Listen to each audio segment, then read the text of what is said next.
I'm going to show you how the rich benefit handsomely from inflation. It will take a few minutes and a little bit of simple math, but if you stick with me, I'm sure you'll understand why the rich not only don't mind inflation, but would like to see it. I promise you this will be worth your time.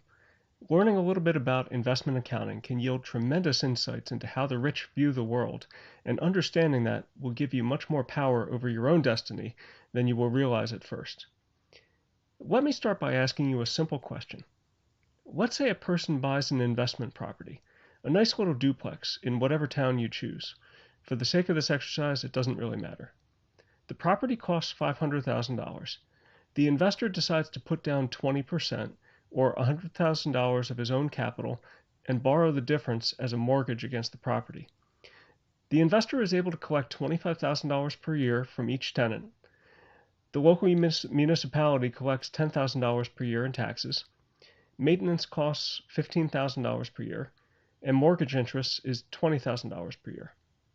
With all of this information, what is the rate of return the investor is able to make on his money? Pause the video for a moment and think about it. Write down the percentage rate of return and set it aside for later. So, what number did you come up with? Most people who are not familiar with the math of investment property would say 1%. This is only natural because if you subtract the maintenance, real estate taxes, and mortgage interest from the rents, it leaves $5,000 per year in revenue on a $500,000 property. This isn't the right answer, though. Some might say the answer is 5%. After all, the investor only put $100,000 of his or her own money into the venture, and when you take $5,000 and divide it by $100,000, you get 5%. But this too is not the right answer. Let me show you some interesting math.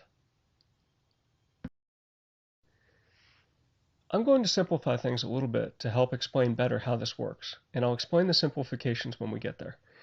We know our revenue of $50,000 per year, which is $25,000 for each tenant, and this is pretty straightforward. When we do the accounting for costs, we need to distinguish between expenses that get reported for tax purposes and real cash flow. We'll start with the expenses for tax purposes. There is a real estate tax of $10,000, the maintenance costs of $15,000, and the mortgage interest of $20,000. These are real out-of-pocket costs. But then the government also allows the value of the property to be depreciated over 27.5 years. This creates an extra phantom expense of $18,182 over the course of the investment that can be deducted for tax purposes.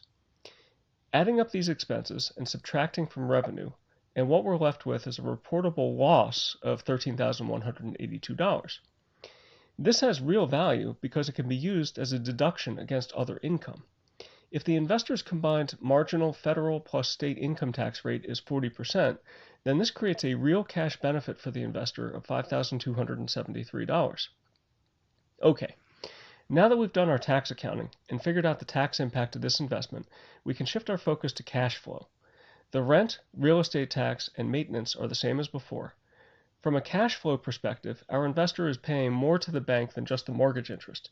He is also making principal payments to pay down the loan over 30 years. So the yearly mortgage payment will be $25,764. About $5,900 of this will be used to build equity, and the rest is interest cost. All of it, though, is a real cash cost. We then need to add on the tax benefit. Overall, we end up with a cash flow from operations of a little over $4,500 in the first year. And this is a cash-on-cash rate of return of 4.5%. The actual return is a little bit higher due to the roughly $5,900 that the mortgage balance has decreased in the first year, but I'm not counting that right now because the equity is not accessible until the house is sold or until the property is remortgaged, which we're not considering yet, but I will get to that. So our investor made about 4.5% on his investment in the first year after taxes. And this is not too bad, but we have left out the most important piece of the puzzle. Let's now make another assumption that we see general price inflation at the Fed's targeted 2% rate for a period of 10 years. Keep the 4.5% rate of return number in the back of your mind, and let's take the math just a little bit further.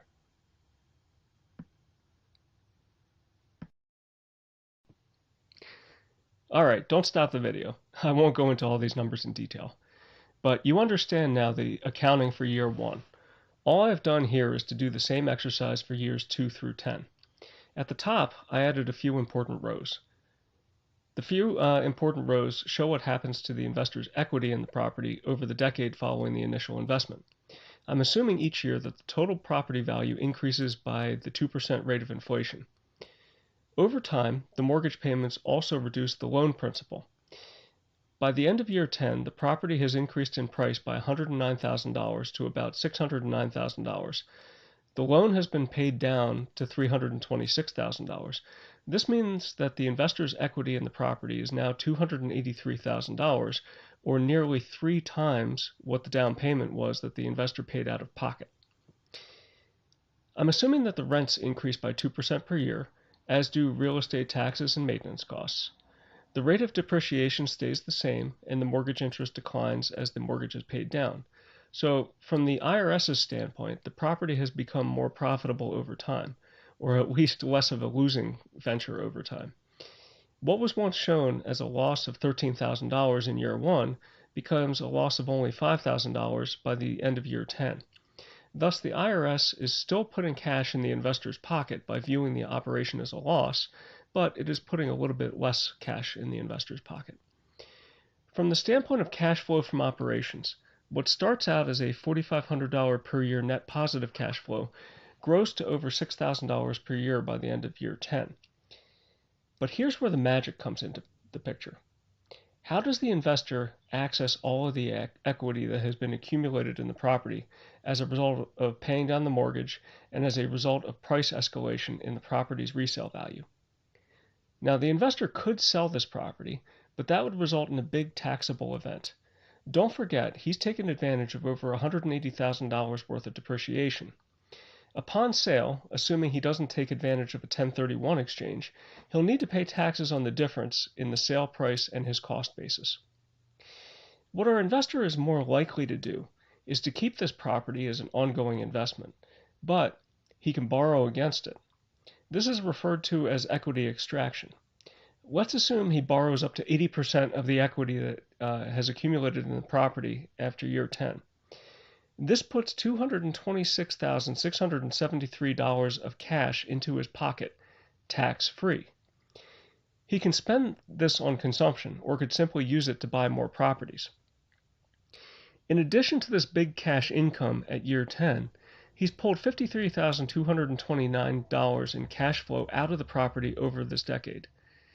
Now, if I run a calculation to determine the discounted cash flow rate of return, I come up with 14%. So the cash flow rate of return on this investment over a decade is 14%. And this is mostly due to the modest 2% inflation rate. Pause and think about that for a second.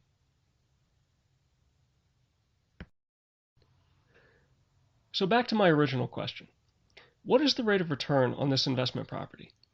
If the inflation rate is a modest 2%, then the investor can realize a 14% after-tax rate of return. See how understanding a little bit of accounting math can lead to tremendous insights about how the wealthy got that way and stay that way? And believe me, residential real estate is not the only investment that turns mild inflation into great riches for those who know how the system works. The wealthy do this on a much grander scale, and I'm not just talking about luxury high-rises.